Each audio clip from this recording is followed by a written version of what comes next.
ETV ప్రేక్షకులకి నమస్కారం.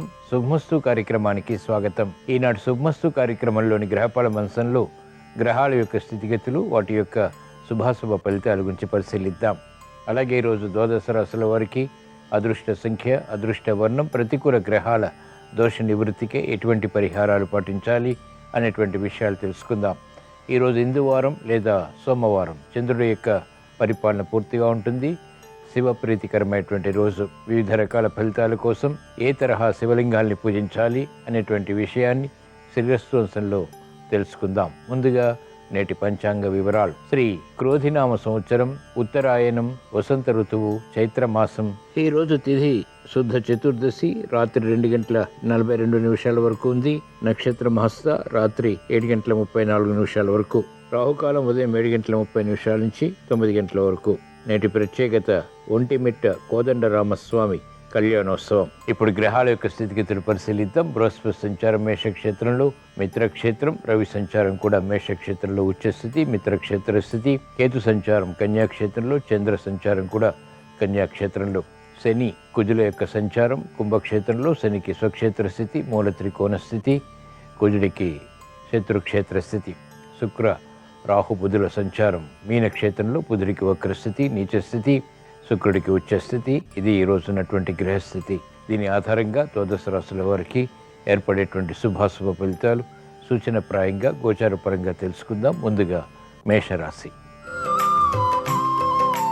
ఈరోజు మేషరాశి వారి ఫలితాన్ని పరిశీలించినట్లయితే వినోదాల్లో పాల్గొంటారు, శుభవ్యయం ఉంటుంది, ఆనందకర పరిస్థితులు గృహపరంగా కూడా ఆస్వాదించగలుగుతారు, శత్రువులపై విజృంభించగలుగుతారు. నూతన ఆస్తుల కొనుగోలు విషయంలో ఏర్పడినటువంటి అనుకూలత ఆనందానికి దారితీస్తుంది. మెరుగైనటువంటి అవకాశాలు సద్వినియోగపరచుకునేటువంటి కార్యక్రమ నిర్వహణ కలిసి వస్తుంది. మానసిక క్లేశాలు దూరం చేసుకునేటువంటి ప్రయత్నాలు కూడా ఉపకరిస్తాయి. విద్యార్థులకి అత్యంత అనుకూల కాలం. విదేశీ విద్యా ప్రయత్నాలు, విద్యపై అవగాహనతో కూడినటువంటి విజయాలు సంతృప్తిని కలిగిస్తాయి. మహిళలకు ఆనందకర సంఘటనలు చోటు చేసుకుంటాయి. ఆర్థికపరమైనటువంటి వ్యవహారాల్లో వ్యాపార రంగం వారికి అనుకూలత కొనసాగుతుంది. ఈరోజు మేషరాశి వారు ప్రతికూల ప్రభావాన్ని దూరం చేసుకుని లేదా ఎదుర్కొని అనుకూలంగా మరల్చుకుని ఇంకా మంచి విజయాలు సాధించడానికి ఈశ్వరారాధన, ఈశ్వర స్మరణ, ఈశ్వరాభిషేకం వంటి ప్రక్రియలు ఉపకరిస్తాయి. రుద్రాభిషేకం మేలుని కలిగిస్తుంది. శుభవార్తలు వింటారు. ఈరోజు మేషరాశి వారి అదృష్ట సంఖ్య 2. ఈరోజు మేషరాశి వారి అదృష్ట వర్ణం తెలుపు.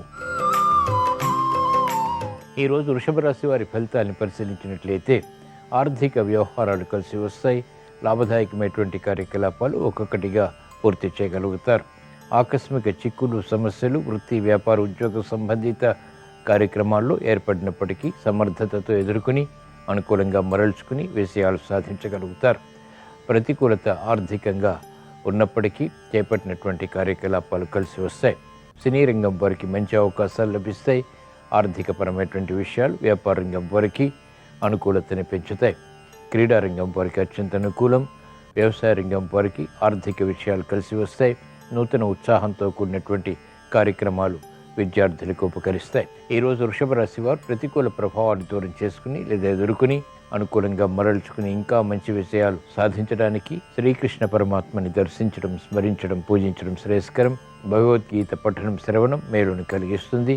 ఆత్మవిశ్వాసంతో కూడినటువంటి కార్యక్రమాల ద్వారా విజయాలు పొందగలుగుతారు. ఈరోజు వృషభ రాశి వారి అదృష్ట సంఖ్య 6. ఈరోజు వృషభ రాశి వారి అదృష్ట వర్ణం తెలుపు. ఈరోజు మిథున రాశి వారి ఫలితాన్ని పరిశీలించినట్లయితే అభివృద్ధి కార్యక్రమాలు వేగవంతంగా పూర్తి చేయగలుగుతారు. అసహన పరిస్థితులు ఉన్నప్పటికీ అనుకూలంగా మరల్చుకుని కార్యక్రమాలు కొనసాగించగలుగుతారు. అభివృద్ధి ఆర్థికంగా ఉంటుంది. వృత్తి, వ్యాపార, ఉద్యోగ సంబంధిత కార్యక్రమాల్లో సామర్థ్యాన్ని పెంపొందింప చేసుకోగలుగుతారు. గృహ విషయాలు అనుకూలం. ఆర్థికపరమైనటువంటి విషయాలు కూడా అనుకూలిస్తాయి. రాజకీయ రంగం వారికి ప్రోత్సాహం కొనసాగుతుంది. వ్యవసాయ రంగం వారికి ఆర్థిక విధి విధానాలు కలిసి వస్తాయి. నూతన కార్యక్రమాలు మహిళలు చేపట్టగలుగుతారు. వైద్య వృత్తి వారికి సానుకూల వార్తలింపును కలిగిస్తాయి. న్యాయవాద వృత్తి వారికి కఠిన నిర్ణయాలు కలిసి వస్తాయి. ఈరోజు మిథున రాశి వారు ప్రతికూల ప్రభావాన్ని దూరం చేసుకుని లేదా ఎదుర్కొని అనుకూలంగా మరల్చుకుని ఇంకా మంచి విజయాలు సాధించడానికి శ్రీ సుబ్రహ్మణ్య స్వామిని దర్శించడం, స్మరించడం, పూజించడం శ్రేయస్కరం. తద్వారా వేగవంతమైనటువంటి విషయాలు పొందగలుగుతారు. ఈరోజు మిథున రాశి వారి అదృష్ట సంఖ్య 1. ఈరోజు మిథున రాశి వారి అదృష్ట వర్ణం ఎరుపు. ఈరోజు కర్కాటక రాశి వారి ఫలితాన్ని పరిశీలించినట్లయితే అభివృద్ధి కార్యక్రమాల్లో ఆటంకాన్ని చూస్తారు. ప్రయాణాల విషయంలో జాగ్రత్తలు పాటించాలి. విధి విధానాలు మెల్లమెల్లగా కలిసి వస్తాయి. అపకీర్తి కార్యక్రమాల ద్వారా ఏర్పడినటువంటి ప్రతికూలత ప్రబలమవుతుంది. కార్యక్రమ నిర్వహణలో ఏకాగ్రత, ఏమరపాటు వంటివి తప్పనిసరి. రాజకీయ రంగం వారికి ప్రతికూలత ఉంటుంది. ముందు నుయ్యి వెనుక గొయ్యి వంటి పరిస్థితులు కూడా కొనసాగుతాయి. కార్యక్రమ నిర్వహణలో నైపుణ్యం క్రీడారంగం వారు కొనసాగించలేకపోతారు. ప్రత్యర్థులు బలపడతారు. ఆశాజనకమైనటువంటి వాతావరణం ఆర్థికంగా మహిళలకు ఉన్నప్పటికీ ఆస్వాదించలేకపోతారు. అనుభవంలో ఆశించినటువంటి ఫలితాలు పొందలేకపోతారు. గట్టి పట్టుదల అన్ని రంగాల వారికి తప్పనిసరి. క్రమశిక్షణ తప్పనిసరి. ఈరోజు కర్కాటక రాశి వారు ప్రతికూల ప్రభావాన్ని దూరం చేసుకుని లేదా ఎదుర్కొని అనుకూలంగా మరల్చుకుని ఇంకా మంచి విజయాలు సాధించడానికి మహాకాళి అమ్మవారిని దర్శించడం, స్మరించడం, పూజించడం శ్రేయస్కరం. తద్వారా విపత్కర పరిస్థితులు, ప్రమాదాలు దూరమవుతాయి. మానసిక క్లేశాలు కనుమరుగవుతాయి. ప్రశాంతత పొందగలుగుతారు. ఈరోజు కర్కాటక రాశి వారి అదృష్ట సంఖ్య 2. ఈరోజు కర్కాటక రాశి వారి అదృష్ట వర్ణం తెలుపు. ఈరోజు సింహరాశి వారి ఫలితాన్ని పరిశీలించినట్లయితే ఆర్థిక వ్యవహారాలు కలిసి వస్తాయి. గతంలో చేసినటువంటి పొరపాట్లు సవరించుకోగలుగుతారు. ఆందోళన ఉంటుంది. అయినప్పటికీ చేపట్టినటువంటి కార్యకలాపాలు కలిసి వస్తాయి.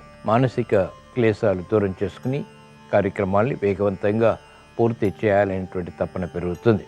గృహ విషయాల అనుకూలం. అదృష్ట సంఘటనలు గృహరీత్యా కూడా ఆహ్వానించగలుగుతారు. పిల్లల అభివృద్ధి ఆనందానికి దారితీస్తుంది. మహిళలకు అత్యంత అనుకూల కాలం. ఆశించినటువంటి ప్రయోజనాలు వ్యాపార రంగం వారు పొందగలుగుతారు. స్థిరమైనటువంటి నిర్ణయాలు న్యాయవాద వృత్తి వారికి లాభిస్తాయి. మంచి నిర్ణయాలతో వైద్య వృత్తి వారికి అనుకూలత కొనసాగుతుంది.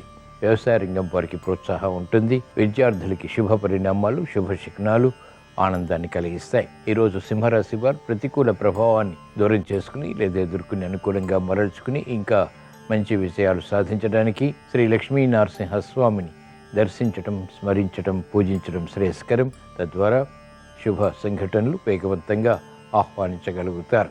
ఈరోజు సింహరాశి వారి అదృష్ట సంఖ్య 9. ఈరోజు సింహరాశి వారి అదృష్ట వర్ణం పసుపు.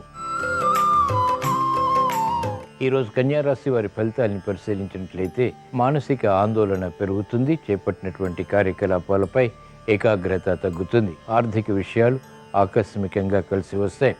ఉద్యోగ వ్యవహారాల్లో చిరు సమస్యలు తలెత్తుతాయి. పట్టుదలతో కార్యక్రమ నిర్వహణ కొనసాగించి విజయాలు సాధించగలుగుతారు. శత్రువులపై విజృంభించగలుగుతారు. అభివృద్ధి ఆర్థిక విషయాల్లో వ్యాపార రంగం వారికి మెల్లమెల్లగా కొనసాగుతుంది. ఉద్యోగ వ్యవహారాల్లో జాగ్రత్తలు పాటించాల్సినటువంటి సమయం ఇది. మెరుగైనటువంటి అవకాశాలు మహిళలు క్రమక్రమంగా పొందగలుగుతారు. విద్యార్థులకి సూక్ష్మత పెరుగుతుంది. న్యాయవాద వృత్తి వారికి ఆర్థిక విషయాలు ఆకస్మికంగా కలిసి వస్తాయి.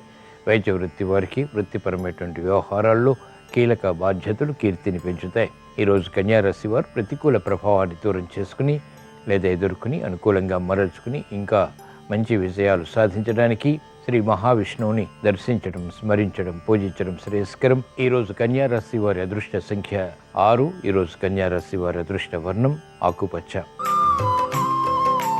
ఈరోజు తులారాశి వారి ఫలితాన్ని పరిశీలించినట్లయితే సమర్థతతో కూడినటువంటి కార్యక్రమ నిర్వహణ కొనసాగించగలుగుతారు. బలమైన మిత్రుల ద్వారా లబ్ధి చేకూరుతుంది. ఆర్థిక వ్యవహారాల్లో ఆచితూచి వ్యవహరించాలి. బాధ్యతలు పెరుగుతాయి. చేపట్టినటువంటి కార్యకలాపాలపై విముఖత కూడా కొనసాగుతుంది. ఆరోగ్య విషయంలో చిరు సమస్యలు ప్రారంభమవుతాయి. మంచి అవకాశాలు వ్యాపార రంగం వారు సద్వినియోగపరచుకోగలుగుతారు. అయినప్పటికీ చిరు అసంతృప్తి సంఘటనలు కూడా వెన్నంటి ఉంటాయి. మహిళలు ఆరోగ్య విషయంలో జాగ్రత్తలు పాటించాలి. మెరుగైనటువంటి అవకాశాలు సాఫ్ట్వేర్ రంగం వారు పొందగలుగుతారు.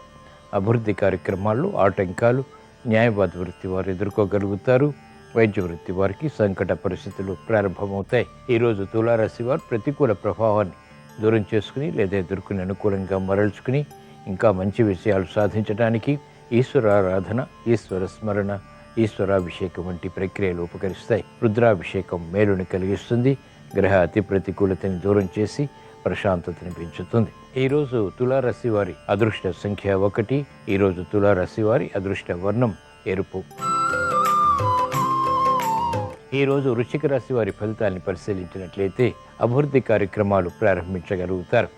మానసిక ఉల్లాసం ప్రారంభమవుతుంది. గందరగోళ పరిస్థితులు నియంత్రించగలుగుతారు. గతంలో కన్నా మెరుగైనటువంటి వాతావరణం వృత్తి, వ్యాపార, ఉద్యోగ సంబంధిత కార్యక్రమాల్లో ఆహ్లాదాన్ని పెంచుతుంది. మంచి అవకాశాలు సద్వినియోగపరుచుకునేటువంటి తహతహ పెరుగుతుంది. ఆరోగ్యం పర్వాలేదు, చేపట్టినటువంటి కార్యకలాపాలు కలిసి వస్తాయి. మహిళలకు అత్యంత అనుకూల కాలం. ఆర్థిక వ్యవహారాలు కలిసి వస్తాయి. వినోదాల్లో పాల్గొంటారు. వ్యాపార రంగం వారికి నూతన ప్రణాళికలు అమలు చేసేటువంటి శక్తి సామర్థ్యాలు ప్రారంభమవుతాయి. ఉత్సాహంతో కూడినటువంటి కార్యక్రమ నిర్వహణ న్యాయవాద వృత్తి వారికి విజయాల్ని కలిగిస్తుంది. వైద్య వృత్తి వారికి ప్రతికూల ప్రభావం తగ్గుతుంది. వృత్తిపరమైనటువంటి వ్యవహారాల్లో అభివృద్ధి గోచరిస్తుంది. ఈరోజు వృశ్చిక రాశి వారు ప్రతికూల ప్రభావాన్ని దూరం చేసుకుని లేదా ఎదుర్కొని అనుకూలంగా మరల్చుకుని ఇంకా మంచి విషయాలు సాధించడానికి శ్రీ మహావిష్ణువుని దర్శించడం, స్మరించడం, పూజించడం శ్రేయస్కరం. ఈరోజు వృశ్చిక రాశి వారి అదృష్ట సంఖ్య 9. ఈరోజు వృశ్చిక రాశి వారి అదృష్ట వర్ణం ఎరుపు. ఈరోజు ధనుస్సు రాశి వారి ఫలితాలను పరిశీలించినట్లయితే మంచి మంచి కార్యక్రమాలు చేపట్టి తద్వారా ఆర్థిక విషయాల్లో అభివృద్ధిని సాధించగలుగుతారు. తెలివైనటువంటి నిర్ణయాల ద్వారా సమస్యల్ని అధిగమించేటువంటి శక్తి సామర్థ్యాలు పొందగలుగుతారు. ఆర్థిక సంబంధిత లావాదేవీలు వ్యాపార రంగం వారికి కలిసి వస్తాయి. నూతన కార్యక్రమాలకు మహిళలు శ్రీకారం చుట్టగలుగుతారు. ఆత్మవిశ్వాసం పెరుగుతుంది. గృహ విషయాలు అనుకూలిస్తాయి. వృత్తిలో కూడా అభివృద్ధి గోచరిస్తుంది. వ్యాపార విషయాలు సాధించగలుగుతారు. మంచి అవకాశాలు విద్యార్థులు సద్వినియోగపరచుకోగలుగుతారు. సాఫ్ట్వేర్ రంగం వారికి అత్యంత అనుకూలం. వ్యవసాయ రంగం వారికి ఆర్థిక ప్రోత్సాహంతో కూడిన కార్యక్రమాలు వృత్తిపరంగా లాభిస్తాయి. ఈరోజు ధనుసు రాశి వారు ప్రతికూల ప్రభావాన్ని దూరం చేసుకుని లేదా ఎదుర్కొని అనుకూలంగా మరల్చుకుని ఇంకా మంచి విజయాలు సాధించడానికి శ్రీ లక్ష్మీ నరసింహస్వామిని దర్శించడం, స్మరించడం, పూజించడం శ్రేయస్కరం. ఈరోజు ధనుసు రాశి వారి అదృష్ట సంఖ్య 3. ఈరోజు ధనుసు రాశి వారి అదృష్ట వర్ణం పసుపు. ఈరోజు మకర రాశి వారి ఫలితాన్ని పరిశీలించినట్లయితే ఆర్థిక విషయాల్లో స్తబ్దత కొనసాగుతుంది. నిర్ణయాలు తీసుకోలేకపోతారు. కార్యక్రమాలు వేగవంతంగా పూర్తి చేయలేకపోతారు. అసహన పరిస్థితులు ఉన్నప్పటికీ కార్యక్రమాల్లో వేగం కూడా సమాంతరంగా ఉంటుంది. చేపట్టినటువంటి కార్యకలాపాల్లో విముఖతని అధిగమించగలుగుతారు. ఆరోగ్య విషయంలో చిరు సమస్యలు కొనసాగుతాయి. వ్యాపార రంగం వారు ఆర్థిక విషయాల్లో ఆచితూచి వ్యవహరించాలి. ప్రయాణాల విషయంలో కూడా జాగ్రత్తలు పాటించాలి.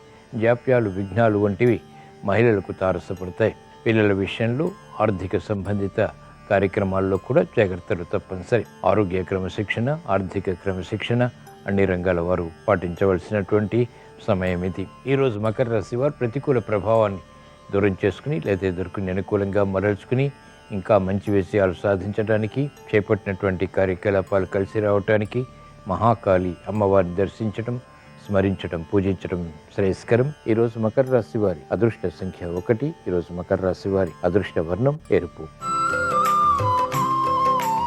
ఈరోజు కుంభరాశి వారి ఫలితాన్ని పరిశీలించినట్లయితే ఆరోగ్య విషయంలో అనుకూలత ప్రారంభమవుతుంది. సంతృప్తికర సంఘటనలు వృత్తి, వ్యాపార, ఉద్యోగ సంబంధిత కార్యకలాపాల్లో కూడా ప్రారంభమవుతాయి. నత్తనడక కార్యక్రమాలు కొనసాగించినప్పటికీ చేపట్టినటువంటి కార్యకలాపాల్లో అంతిమ విజయాలు కూడా పొందగలుగుతారు. శ్రమతో కూడినటువంటి విజయాలు అంతిమంగా సంతృప్తిని కలిగిస్తాయి. కాలయాపన ద్వారా ఏర్పడినటువంటి సమస్యలు ఒక్కొక్కటిగా పరిష్కరించుకునేటువంటి దిశగా చేసేటువంటి ప్రయత్నాలు కూడా ఊరట కలిగిస్తాయి. వ్యాపార రంగం వారు ఆర్థిక విషయాల్లో ఆచితూచి వ్యవహరించాలి. తొందరపాటు స్వభావం, తొందరపాటు నిర్ణయాలు పనికిరావు. సాహసోపేతమైనటువంటి నిర్ణయాల ద్వారా మహిళలకు ఆర్థిక లబ్ధి చేకూరుతుంది. ఈరోజు కుంభరాశి వారు ప్రతికూల ప్రభావాన్ని దూరం చేసుకుని లేదా ఎదుర్కొని అనుకూలంగా మరల్చుకుని ఇంకా మంచి విషయాలు సాధించడానికి త్రిపుర భైరవీ దేవిని స్మరించడం, దర్శించడం, పూజించడం శ్రేయస్కరం. ఈరోజు కుంభరాశి వారి అదృష్ట సంఖ్య 6. ఈరోజు కుంభరాశి వారి అదృష్ట వర్ణం పసుపు. ఈరోజు మీనరాశి వారి ఫలితాన్ని పరిశీలించినట్లయితే ఆందోళన పెరుగుతుంది, క్రమశిక్షణ తగ్గుతుంది. చేపట్టినటువంటి కార్యకలాపాలు వేగవంతంగా పూర్తి చేయలేకపోతారు. ఆర్థిక విషయాలు కలిసి వస్తాయి. ఆందోళనకర కార్యక్రమాల ద్వారా ఏర్పడినటువంటి సమస్యలు వ్యాపార రంగం వారికి జటిలమవుతాయి. అయినప్పటికీ అంతిమంగా పరిష్కారాలకి నోచుకుంటాయి. విద్యార్థులకి గందరగోళ పరిస్థితులు కొనసాగుతాయి. చేపట్టినటువంటి కార్యకలాపాలు మహిళలకు మొదట ప్రతికూలత, తర్వాత అనుకూలతని కలిగిస్తాయి. ఆందోళన వ్యవసాయ రంగం వారికి ఉంటుంది. అయినప్పటికీ అంతిమంగా ఆశించినటువంటి ప్రయోజనాల్లో విజయాలు పొందగలుగుతారు. సాఫ్ట్వేర్ రంగం వారికి సామాన్యం, అభివృద్ధి న్యాయవాద వృత్తి వారికి కొనసాగుతుంది. ఈరోజు మీన రాశి వారు ప్రతికూల ప్రభావాన్ని దూరం చేసుకుని లేదా ఎదుర్కొని అనుకూలంగా మరల్చుకుని ఇంకా మంచి విషయాలు సాధించడానికి శ్రీ లక్ష్మీ నరసింహస్వామిని దర్శించడం, స్మరించడం, పూజించడం శ్రేయస్కరం. ఈరోజు మీనరాశి వారి అదృష్ట సంఖ్య 3. ఈరోజు మీనరాశి వారి అదృష్ట వర్ణం పసుపు. ఇవి ఈరోజు ద్వాదశ రాశుల వారికి ఏర్పడేటువంటి శుభాశుభ ఫలితాలు. ద్వాదశ రాశుల వారికి మానసిక క్లేశాలు దూరం కావాలని, ప్రశాంత చిత్తంతో కార్యక్రమాలు కొనసాగించి ఉత్తమ విజయాలు సాధించాలని, కార్యక్రమ నిర్వహణలో నైపుణ్యం కొనసాగించి ఆధిక్యతతో కూడినటువంటి అభివృద్ధి సాధించాలని సోమవారం సందర్భంగా ఈశ్వరుని స్మరిస్తూ ప్రార్థిస్తూ స్వస్తి. శ్రీరస్తు శుభమస్తు. ఒంటిమిట్ట ఏకశిలా నగరం, జగదభిరాముడు కోదండ రామస్వామిగా కొలువైన పరమాద్భుత క్షేత్రం.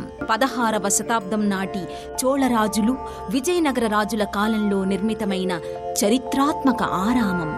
బమ్మెర పోతనామాత్యుడు మహాభాగవతాన్ని తెలుగులో రాసి రామన్న రామునికి అంకితమిచ్చిన అపురూప దేవాలయమిది.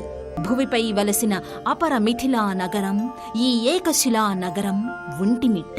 సీతారామ కళ్యాణమంటే లోక కళ్యాణ కారకం అని యుగయుగాలుగా ఈ భరతఖండం కొనియాడుతోంది. మానవ రూపంలో సంచరించి ధర్మాచరణకు తారక మంత్రం శ్రీరామ అన్న 3 అక్షరాలు శ్రీమన్నారాయణుని అవతారాలలో అత్యంత లోక కళ్యాణావతారం శ్రీరామావతారం. ఆ కోదండరాముని మహత్తర ఆలయం మన తెలుగు రాష్ట్రంలో వందల సంవత్సరాలుగా విలసిల్లుతోంది. గర్భాలయంలో ఏకశిలలో మలచిన సీతారామ లక్ష్మణ విగ్రహాలు ఎంతో మనోహరంగా గోచరమవుతాయి. ఈ మూల విరాట్లో ఆంజనేయ స్వామి కానరాకపోవడం ఓ విశేషం. ఆ రామభక్త హనుమకు ఇదే ప్రాంగణంలో వేరే చోట ప్రత్యేక ఉపమందిరం ఉంటుంది. శ్రీరామనవమి ఉత్సవాల సందర్భంగా ఒంటిమిట్ట కోదండ రామాలయాన్ని ఎంతో సుందరంగా అనేక పుష్పమాలికలతో అలంకరించారు. భక్తులు ఆ కోదండరాముణ్ణి కీర్తించి అర్చించి ఆనంద పారవశ్యాన్ని పొందుతారు. ఇంతటి మహామహిమాన్వితమైన ఒంటిమిట్ట శ్రీ కోదండ రామస్వామి వారి ఆలయ దర్శనం చేసుకుని ఎంతో ఆనందాన్ని పొంది శ్రీరాముని కృపకు పాత్రులవుతారు భక్తులు.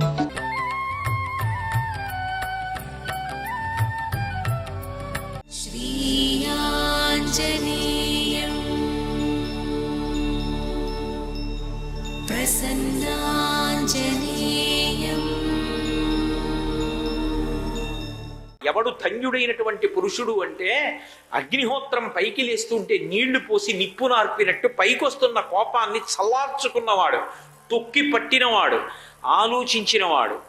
వాడు ఎవరో వాడు ధన్యాత్ముడు. యథోరగస్తజం జీర్ణాం సవై పురుషముచ్యతే. ఎవడు మహాత్ముడు, ఎవడు పురుషుడు, ఎవడు గొప్పవాడంటే లోకంలో ఎంత కోపం వచ్చినా సరే ఆ కోపాన్ని వదిలిపెట్టేస్తున్నాను అన్న తర్వాత ఇక పాము తన ఒంటికి పట్టిన కుబుసాన్ని తాను ఎలా వదిలిపెట్టేస్తుందో అలా తనకు వచ్చిన కోపాన్ని తాను వదిలిపెట్టగలిగిన వాడెవడో వాడు పురుషుడు. ఎంత పని చేశాను, లంక కాల్చేశానే అనుకున్నారు. వెంటనే బుద్ధిమతాం వరిష్టం ఆలోచిస్తారు. ఆలోచించి అథవా చారు సర్వాంగీ రక్షిత శానిలేని చహ ననజిష్యతి కళ్యాణి నగ్నిరగ్నౌ ప్రవర్తతే. ఏ సీతమ్మ తల్లి అనుగ్రహం చేత తోకకి పెట్టబడినటువంటి అగ్నిహోత్రం నన్ను కాల్చకుండా నవనీతల్లా చల్లగా ఉందో, ఏ సీతా దర్శనానికి, ఏ రామచంద్రమూర్తి కార్యం మీద నేను 100 యోజనముల సముద్రాన్ని దాటి వస్తున్నప్పుడు సురస మొదలైనటువంటి వాళ్ళు కూడా పైకి లేచి నన్ను ఆదరించారో, మైనాకుడు లేచి సత్కరించాడో, అటువంటి సీతమ్మయే పెద్ద అగ్నిహోత్రం. అగ్ని కాలుస్తుందా లోకంలో ఎక్కడైనా? నా పిచ్చి తప్ప సీతమ్మ క్షేమంగా ఉంటుంది. వెంటనే చారణులు అలా వెళ్ళిపోతూ అన్నారు, వాళ్ళల్లో వాళ్ళు మాట్లాడుకుంటూ, ఏం ఆశ్చర్యం, హనుమ లంకాపట్టణాన్ని అంతటినీ కాల్చేశాడు, ఒక్క వీరుడు, ఏమి బలం. అసలు హనుమ లాంటి బలవంతుణ్ణి లోకంలో చూశామండి ఎక్కడైనా? కనీ విని ఎరుగుదమా? హతైర్నాగైశ్చ తురగై భగ్నాక్షైశ్చ మహోరథై హతైశ్చ రాక్షసైర్భూమి రుద్ధమార్గా సమంతత అంటారు మహర్షి. ఆయన యుద్ధం గంటసేపు చేస్తే కొన్ని లక్షల ఏనుగులు, గుర్రాలు మామూలుగా కొట్టరు. ఆయన అరిచేత్తో కొట్టారంటే ఇంకా అదేమిటో అర్థం కాదు, నేల కంటుకుంటుంది అంతే, అలా కొట్టేస్తారు. అలా కొన్ని లక్షల ఏనుగుల యొక్క తొండాలు తెగిపోయే గుర్రాలు, రథాలు, రాక్షసులు ఇంతమందిని కేవలం తన అరిచేతులతో మర్దించి పాదాల కింద పెట్టి తొక్కేస్తారు. అంతటి మహాబలవంతుడు. ఆయనని ఓడించగలిగిన వాడు, ఆయనని పట్టగలిగిన వాడు లేడు. అందుకు కదూ ఇంద్రజిత్ అంటాడు, ఆయన్ని ఓడించడం మాట తర్వాత, అసలు పట్టగలిగితే చాలు ఈ హరివీరుణ్ణి అన్నాడు.